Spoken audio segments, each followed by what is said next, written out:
we're almost there. We're almost 3. All right, so basically what I'm doing is, okay, all right, so let's take a look at what we're looking at here.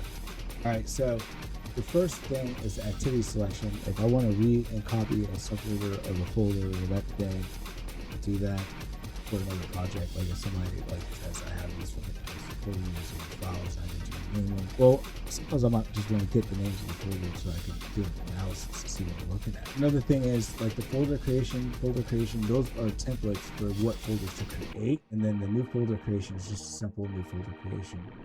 Then we want to read and copy the file names of the folder. That's one of the operations. Yo, support the platform, yo.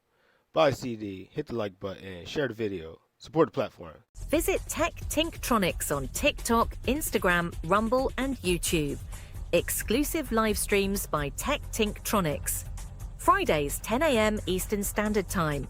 Music by Psychotic Orbit with Paulie. Visit psychoticorbit.com.